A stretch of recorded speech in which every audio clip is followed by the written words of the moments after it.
We can start with my Aggies, because what a wild time it was to kick off Saturday. As in the first half, it literally you keep thinking it can't get worse for A&M, and they've made their play.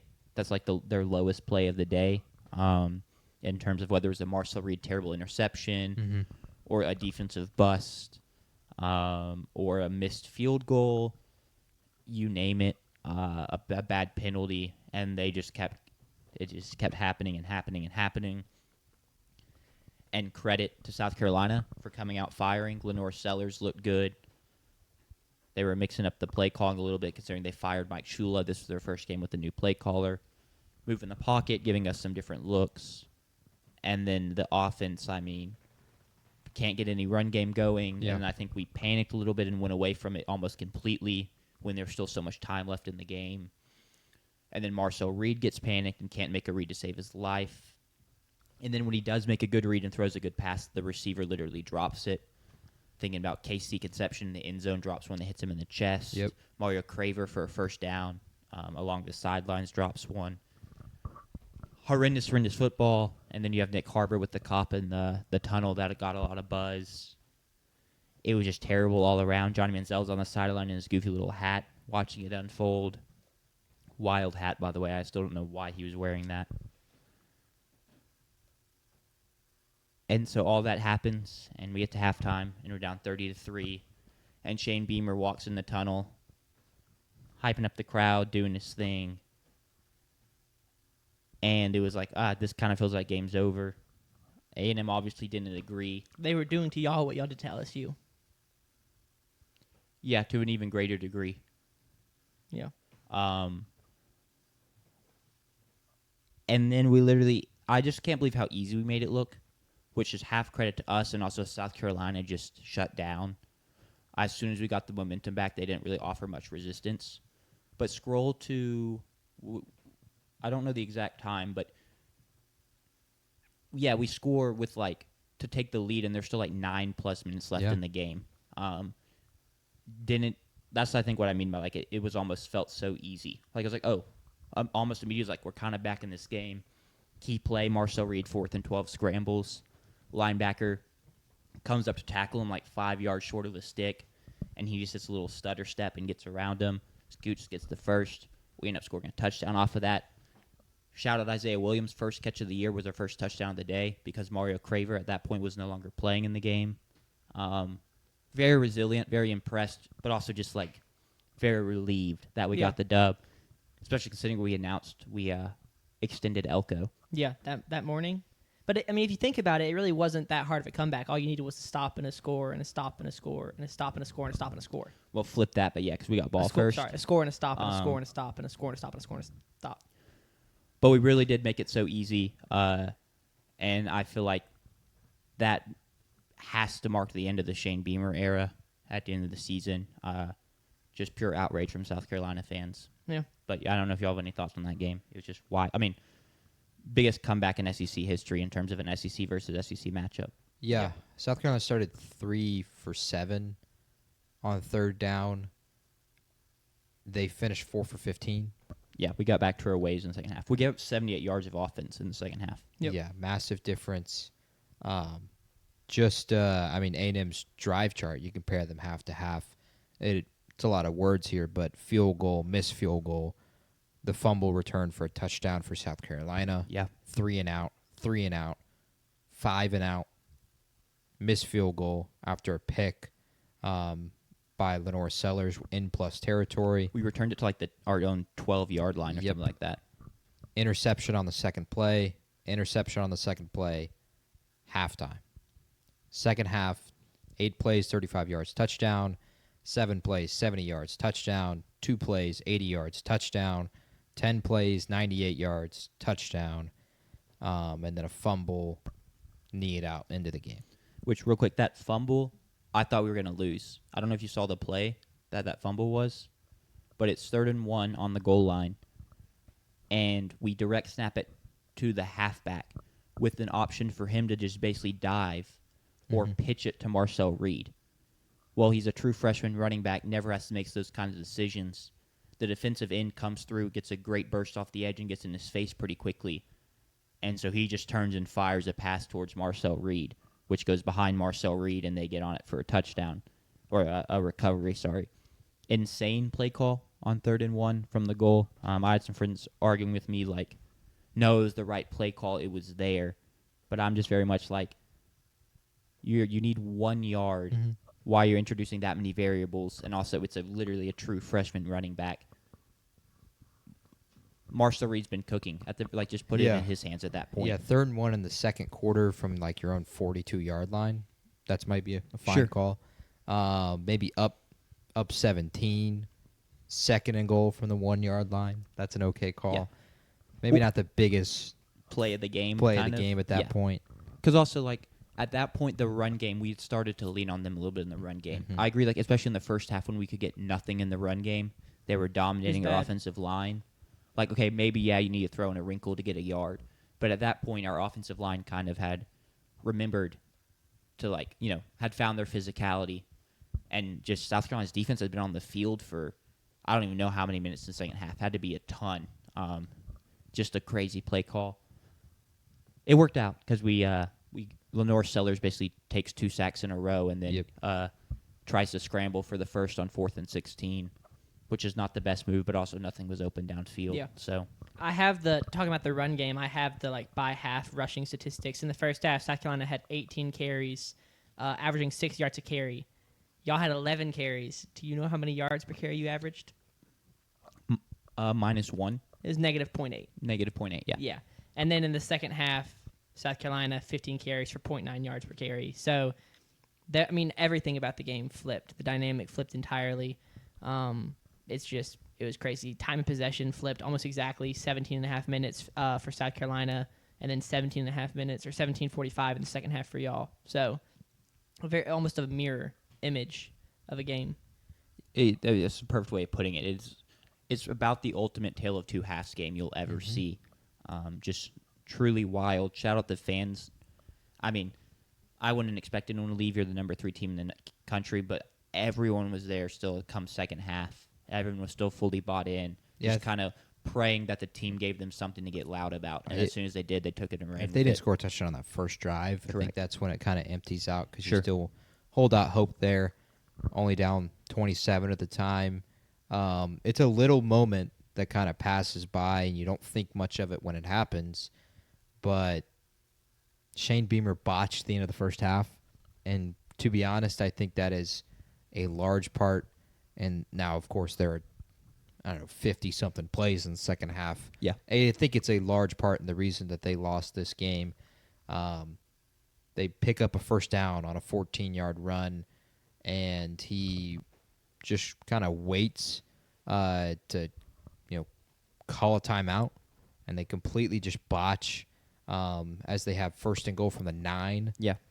Well, he waits after the 2-yard pass, too. Yes. And it came out because he thought the pass was incomplete. So he's just standing there while the clock's running because he didn't realize it was caught, which is a bad look because your whole job is to realize it was caught and the clock's running. Yeah, and like I said, at the time, it's the difference between 34-3 and 30-3. Why does it matter? Well, A&M only got to 31 points. Maybe that doesn't hold as much impact as you think, but that's a 3-point victory right there and a +4 differential to end the half. It's just a huge moment. Every moment matters in a football game. State fans should know that really, really well. It doesn't matter what the score is. When you don't start executing on the little things, those can pile up. Momentum is a huge thing, and the momentum just completely swung towards the Aggies' way. Walking through Tuscaloosa, walking to the stadium as this is going on was a great experience. A lot of cheering because most of it was in the first half. I was behind, so I have the broadcast on my phone. I'm behind all the bars around me, and everyone starts cheering when Randy Bond, that's your kicker, right? Randy Bond hits the upright on the short field goal. 24-yarder. Everyone's cheering, and I don't have to look at my phone. I know, he missed the field goal. Which is a very weird place to be in, I will say, because this is easily A&M's most successful year that I vividly remember. like I was watching the games during the Johnny Manziel years, but I like wasn't fully bought in, and like I was 8 at the time, so I didn't understand a bunch of nuance. But like to see videos of the people in Athens, because it's Texas and Georgia fans waiting for their game to kick off, all cheering for us to lose because obviously Texas is our rival, but then Georgia wants to go to the SEC championship game, so they would love for us to lose. It's just a spot I've never been in as a fan, and it's very weird, but also pretty cool. Like having the target on your back? Yeah, a little bit. And it also, I mean, it feels a whole lot better sitting here knowing everyone clowned us during the first half, Texas fans especially, didn't go radio silent when we come back, and then they get kind of dominated in Athens and They lose got to Georgia dominated, yet not kinda. again. Yeah, dominated. And so now they just have to not only eat crow about what they said at halftime of the A&M game, but also eat crow about what they've said all week about how they're going to go and shock the world in Athens. So it's a good spot to be in. Yeah, absolutely. Final one. Like, this is just proof that this year, again, you see it every week, but it's another proof that even the best team in the SEC can be in a competitive game at home versus a 3-6 SEC team. Yeah. This conference is so deep. Really, anyone can compete with anyone, and this was just another example of it. What a great lesson to teach and hopefully learn for A&M, though, getting to do it in a win. Always better to learn in wins than losses. Yeah, saving their season. I think there's only one path to where they miss the SEC championship, and that would involve Old Piss winning the Egg Bowl. That would involve them, of course, beating Texas. Texas beating them, and Bama beating Auburn, and then I think some other like strength of schedule things have to work out too, Yeah. where it ends up being Georgia and the school up north. We're in a bit of a tough spot, strength Then of Auburn schedule would wise. have to beat Alabama because Alabama would get in over Georgia. Basically, Not if it's in a 3-team Oh, race. yeah, and then they beat the circle, yeah. if we lose, we need Alabama and Ole Miss to both lose for us to make it because our strength of schedule is just, especially relative to the top dogs. They is showed weaker. a great graphic during the broadcast of all the teams that A&M had so far played. Yep. And they will kind of get to do it again, getting to play Texas. So we may really only find out what they are kind of made of in the SEC championship. But that is a take that a lot of people are going to have, that it's just stupid. Because given the nature of the SEC this year, I don't care who you're playing. Yeah. Even if you're not playing the teams up top. The teams up top as well have flaws too. Georgia has flaws. School up north has flaws. Bama showed their flaw. We have flaws, evidently. I mean, we just played a dud of a first half. So I think it's still a testament, and A&M deserves to be thought of highly, winning 7 straight in the SEC. I appreciate it. I mean, I agree. Obviously, I'm never gonna be like, oh, we're actually not that good, despite us being undefeated 10-0. But like, we went on the road, beat Notre Dame. Mm-hmm. We went and beat LSU in Death Valley. I know they're not great, but like, you still don't really go win in Death Valley. And they at that point were still fighting for their lives. They were not. They were a dying team. They were not a dead team. Yep. We went and won at Mizzou. I know they didn't have their quarterback, but that still is a good defense, and we kind of went and put it on them. It's not like y'all played Kentucky either. You don't even get to play Kentucky. Yeah, like you're saying, our Kentucky's the schedule's worst easy. team. We didn't get to play Kentucky. Cutter Boley's kind of cooking, man. I mean, True. He respect is. Cutter Boley. So, but yeah, it's still. There's a reason I don't always trust ESPN's metrics, but like, we have the number one strength of record because most top 25 teams would not be able to do what we've done against our schedule. Yeah, it's easier than Oklahoma's schedule by a lot, but that doesn't mean it's easy, I guess, is what I'm trying to say. Yeah. What is Chromie saying? Chromie's saying haters will say they expect Aggies to lose every game then when they don't. It's because they played no one, and people are just jealous of the Bucky's money. Yeah, it's like it's one of the things, like, you can't have it both ways. You can't be like, oh, I think A&M's going to go in and lose to Mizzou because that Mizzou run game and defense is really good, and then we go and do it, and it's like, well, Mizzou's really not that good, Yeah. so like, I'm not going to count it. Freshman quarterback. Yeah, exactly. But that can be enough on I agree. your Aggies. Last one on that. Where does that rank for you? Does that rank pretty highly in terms of an Aggie victory? Because for us, at least for me, I won't speak for Sanders. the State's win over Auburn and the 28-3 comeback is really high on my rankings. And in fact, in terms of the university rankings, it's really high because it's got its own board Yeah. in the student section walk-in in the stadium as one of our games to remember or whatever. Where does this rank for you? It's very high for multiple reasons. A historic comeback. It saves the season. There's a feeling of like, oh, I can't wait now to go like watch the post game presser and see all the celebrations and stuff.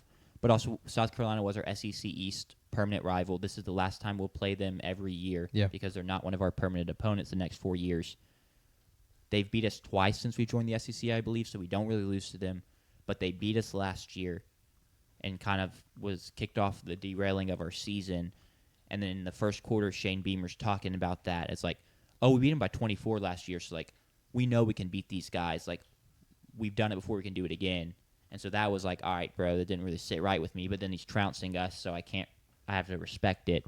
But then we go win, and that adds some satisfaction. Absolutely. So it's up there, but it's not higher than beating Alabama in 2012. It's not higher than beating LSU in 7 overtimes.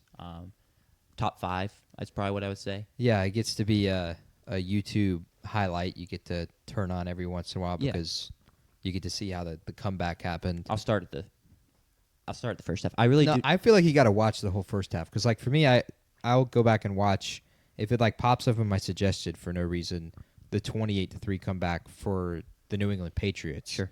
And Tom Brady. I'll go because I hate the Falcons and it's a lot, and that's a whole other story because I won't even get to it. But I go back and watch that. And I'll watch the whole thing because I just want to have the whole context again. I probably would watch through closed eyes. Okay. I do need to go. It would be a really rough watch. Yeah.